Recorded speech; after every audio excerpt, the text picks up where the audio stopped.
El abogado Gonzalo Muñoz, distinguido constitucionalista del país. Bienvenido, doctor, un gusto tenerlo en estos micrófonos. Ante todo, doctor Muñoz, lo actuado ayer por el Pleno de la Asamblea es constitucional. ¿No era necesario el informe de la Comisión de Fiscalización? Estimado Juan Javier, muy buenos días Andrés, María Sola, a todas las personas que nos escuchan esta mañana por Radio Centro. Hay un tema fundamental. El artículo 92 de la Ley Orgánica de la Función Legislativa establece y exige la existencia de un informe motivado para que el presidente de la República pueda defenderse en caso de que dicho informe recomiende o no recomiende el juicio político. ¿Qué es lo que ha sucedido? La Comisión de Fiscalización no emitió, no tuvo los votos para aprobar un informe de mayoría, es decir, con 5 votos, sino que existía un informe, lo que se denomina inaprobado, un informe simplemente motivado. ¿Qué es lo que tuvo que haber hecho la Asamblea Nacional el día de ayer? Es evidente, y eso no tiene discusión alguna, que un informe de una comisión que no tiene los votos necesarios al interior de la misma, no puede ser, no surte los mismos efectos que un informe simplemente emitido por el presidente de la comisión. Sin embargo, el día de ayer, amparados en el artículo 142, decidieron continuar con el juicio político, pero con una realmente sorpresa que causó, y es que nunca se adjuntó dicho informe, porque por más que no haya estado aprobado, sí estaba motivado, y tenían que conocer algo en dicha sesión. No lo hicieron, y lo que han hecho ahora pues es, ante la inoperancia y a la incapacidad de poder meter un informe de minoría en la Comisión de Fiscalización, dicho informe consta ahora en la resolución que tiene serios vicios de legalidad, que ha sido aprobada el día de ayer y que permite el enjuiciamiento político al presidente de la República. Doctor Muñoz, quisiera que usted le conteste lo que nos está escribiendo un oyente, Héctor Cornejo, con su conocimiento jurídico y apegado a derecho, doctor Muñoz. Él dice, ya ven que si Lazo decidió ir al Pleno para defenderse, entonces lo actuado en la Asamblea no fue ilegal. Lo que quieren vender en los medios, Cucalón y sus secuaces. Todo lo actuado está correcto, ahora solo toca esperar que los asambleístas sean coherentes y vean primero el bien del país y no el mantenimiento en el cargo de un presidente que no tiene capacidad para llevar las riendas de este país. Por favor, su respuesta apegada a derecho, doctor Muñoz. El presidente siempre dijo desde el día 1, cuando se admitió la solicitud de este juicio político, que iba a ir a la Asamblea, porque el presidente tiene el derecho a ejercerla frente a los legisladores, porque tiene una responsabilidad con el país, esa responsabilidad de decir su verdad, de dejar sin efecto, llamémoslo así, todas esas falsas acusaciones, porque son falsas acusaciones que se le han imputado al presidente de la República, y exponerlas de esta forma, no solamente a los 137 asambleístas, sino todo el Ecuador que va a estar expectante de este proceso político. Entonces, que el día de ayer se haya dado procedencia a la continuación de este juicio político, no obsta que el presidente de la República siempre dijo que iba a asistir, más allá que el día de ayer sí se rozó la ilegalidad, ¿no? Gonzalo, ¿cómo vas? Andrés Ortiz te saluda, qué gusto tenerte acá en Radio Centro. Una consulta, el presidente de la Asamblea dispuso que no se incorpore en el orden que no se traslade el informe que tenía 4 votos de la Comisión de Fiscalización, sino que convocó a los asambleístas para tomar una resolución con base a este famoso artículo 142. Sin embargo, a partir del artículo 92 de la Ley Orgánica de la Función Legislativa, la ley pues debe entenderse, cuando el sentido de la ley es claro, decimos los abogados, no cabe consultar su espíritu, ¿no? Y el artículo 92 dice que se debe trasladar a los miembros de la Asamblea, una vez recibido el informe, en 48 horas, y que además en 5 días debe incorporarse en el orden del día para que el presidente de la República pueda ejercer el derecho a la defensa. Yo me pregunto, esa violación al debido proceso, más allá que hubo hasta una absolución de consulta por parte del Procurador General del Estado, que dice que solamente puede haber un informe, tenga o no los votos, para que configure pues un informe con mayoría, lo cierto es que aquí se ha producido una clara violación al debido proceso que afecta sin duda el derecho a la defensa del presidente de la República y que pudiera ocasionar, en mi criterio, un grave precedente en la historia de los juicios políticos en el Ecuador. ¿Qué opinión te merece este flagrante incumplimiento al artículo 92, que es un poco la base sobre la cual se sustenta ya el desarrollo del juicio político como tal? Hola Andrés, qué gusto de escucharte, qué gusto de verte también y un gusto poder estar contigo en este momento. ¿Qué es lo que sucede? El grave precedente no es únicamente esta violación, como diría la Corte Constitucional, a las reglas de trámite del juicio político, que afectan desde todo punto de vista el debido proceso al presidente de la República. El grave precedente constituye en sí mismo la acusación que se dio paso en la Corte Constitucional, porque, como he mencionado en algunos espacios, uno puede tener distintas opiniones, no puede tener distintos hechos. Y si bien la Corte consideró que existía una verosimilitud mínima respecto de los hechos denunciados en la tercera acusación, como era la de peculado, se puede evidenciar que la mayoría de dichas acusaciones no corresponden a la verdad.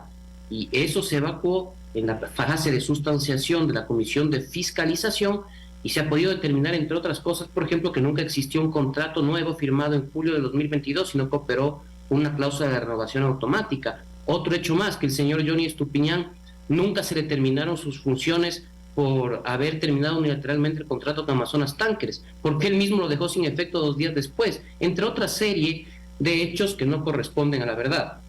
Ese es el grave precedente, principalmente, ¿no? Ahora, con lo que respecta al artículo 92, coincido 100% contigo y es lo mismo que establecía el Procurador General del Estado en su dictamen. Muy criticados por uno, pero recordemos que ciertos legisladores querían un pronunciamiento jurídico, una aclaración jurídica igual, no del Procurador General del Estado, sino del Coordinador Jurídico de la Asamblea Nacional. Tal vez si ahí les respondían lo que ellos querían, pues supuestamente ellos no habrían hecho ningún problema. Como no les agradó el pronunciamiento del Procurador, que es emitido en estricta facultad de lo determinado en la Ley Orgánica, la Procuraduría General del Estado no violenta ninguna norma, ninguna ley y no se atribuye ninguna otra función, pues ahora salen a criticarlo porque no les gustó su contenido y que les ha imposibilitado presentar un informe de minoría. Y claro, ¿qué es lo que sucede? La violación es una violación que yo te digo es grave. Lo que hizo ayer la Asamblea Nacional emitió, cuando debía inmediatamente con ese informe convocar al presidente de la República, se salta ese paso, emite el día de ayer una resolución que permite la procedencia y no existe un informe con el cual el presidente de la República pueda defenderse y pueda ejercer de manera legítima ese derecho a la defensa de la cual constitucionalmente está asistido. Gonzalo,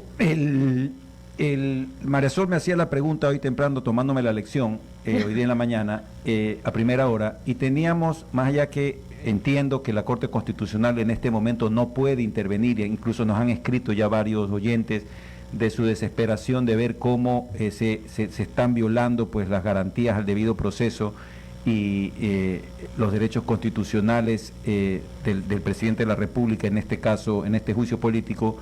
¿Cuál es el momento que eventualmente pudiera entrar a examinar la Corte Constitucional si su informe de admisibilidad y el procedimiento que ahí se estableció se ha cumplido o no, o si se ha cumplido debida o indebidamente? ¿Y qué consecuencias pudiera acarrear a la Asamblea Nacional el hecho que la Corte en su momento o en su día llegase a determinar que se incumplió su dictamen de admisibilidad? Andrés, aquí yo he escuchado varios criterios de algunos juristas respecto de la Corte, que la Corte Constitucional no puede intervenir sino hasta el final del juicio.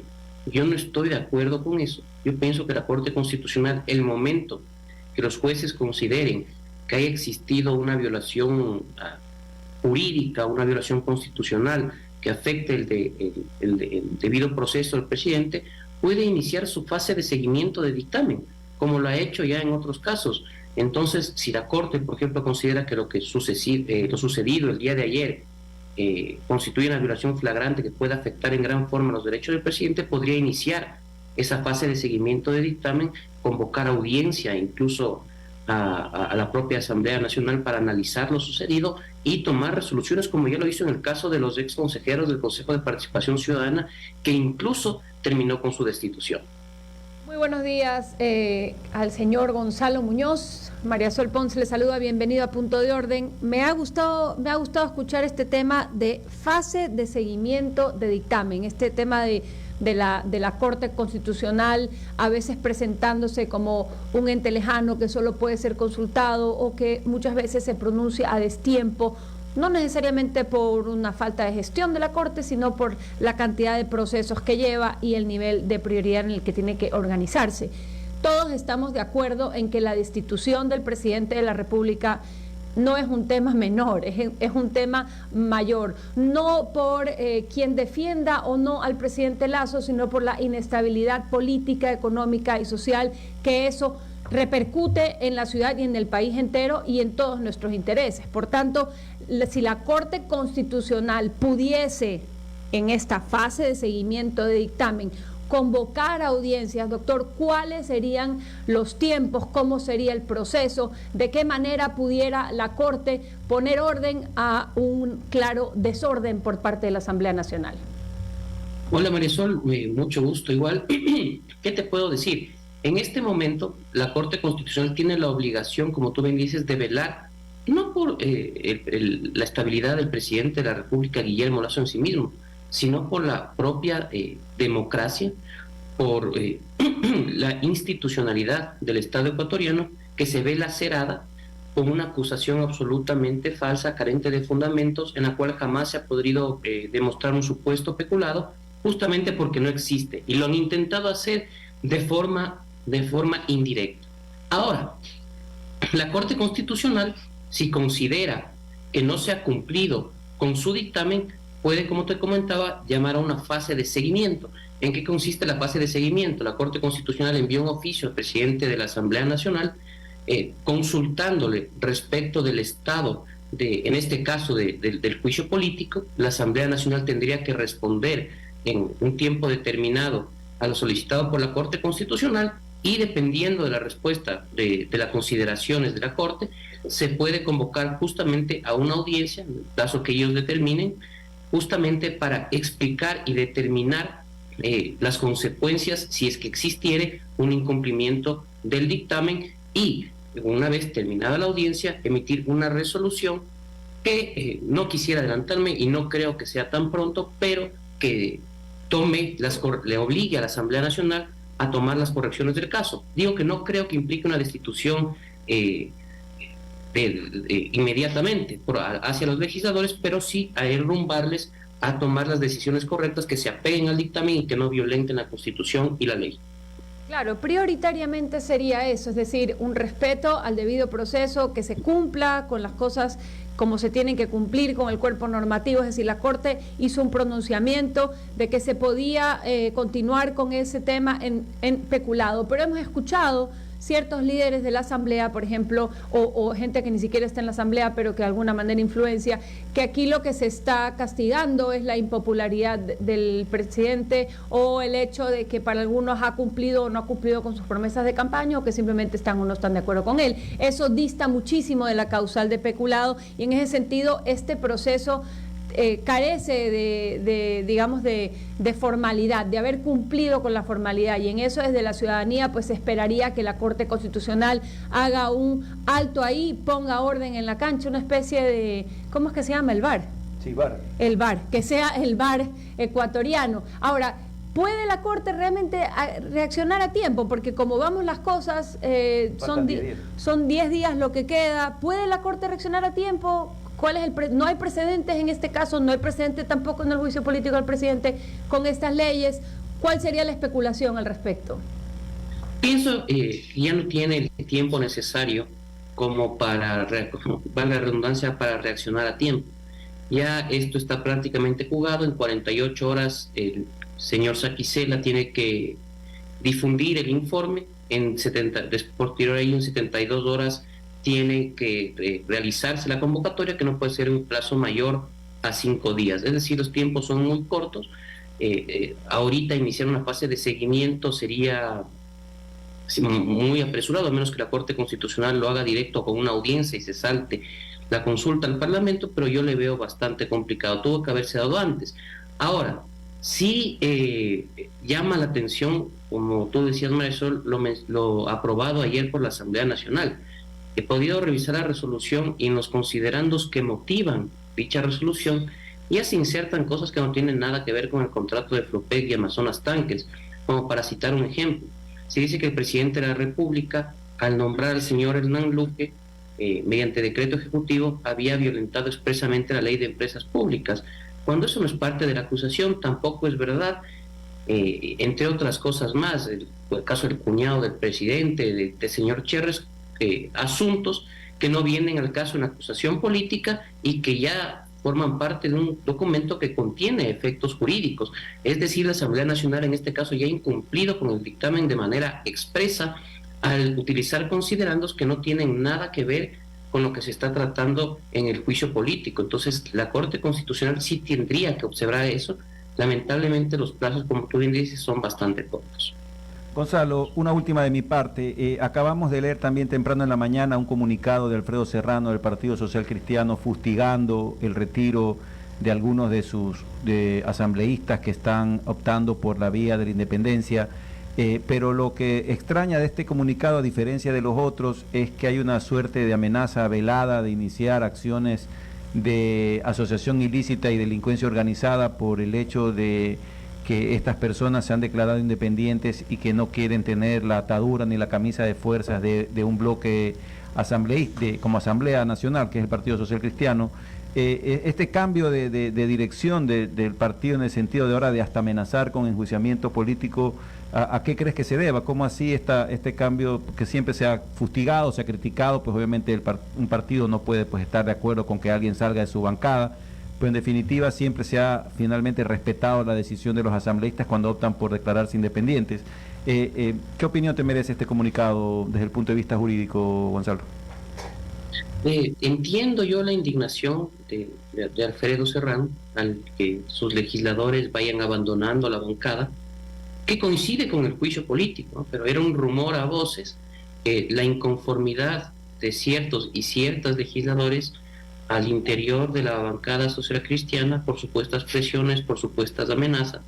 No en vano, pues yo he visto que todos los legisladores que salen del Partido Social Cristiano dicen lo mismo. Me amenazaron, me querían presionar. La asambleísta Weber ha mencionado que le querían hacer firmar un papel en blanco para que tú eres alterno. Entonces este tipo de cosas sí laceran la confianza dentro del bloque, sumándole a que los últimos resultados electorales pues no le favorecieron al Partido Social Cristiano y muchas veces eso hace que pierda fuerza también. Yo no creo que el Partido Social Cristiano esté terminado bajo ningún concepto, es un mal momento electoral que ha vivido, pero hablar de delincuencia organizada, asociación ilícita o tráfico de influencias, como se menciona, considero que es errado y fruto de las pasiones que provocan este tipo de deserciones al interior del Partido Social Cristiano. Doctor Muñoz, una pregunta final de mi parte. Tras la votación de ayer en la Asamblea Nacional, ¿cree usted conveniente que el gobierno apele a la muerte cruzada? Es un instrumento, Juan Javier, que está para ser utilizado en el momento en que el presidente de la República considere que se han cumplido una de las causales establecidas en el artículo 148 de la Constitución. Lo puede hacer incluso antes de la propia votación. Eso tendrá que decidirlo el presidente. Yo pienso que las causales existen para poder motivar de forma suficiente el decreto de disolución de la Asamblea Nacional y quedará, como les repito, a consideración del primer mandatario si lo desea utilizar. Al día de hoy no existen o no existirían los 92 votos en la Asamblea Nacional. La cifra es corta, no faltan 4 asambleístas para completar ese número, así que vamos a ver qué es lo que decide el presidente en ese sentido. Muchísimas gracias por el análisis jurista de Gonzalo Muñoz. Él es un distinguido constitucionalista del país. Muchas gracias, Gonzalo. Buen día. Juan Javier, buen día. Buenos días, Andrés, María Sol y a todas las personas que nos escucharon, siempre a las órdenes. Gracias.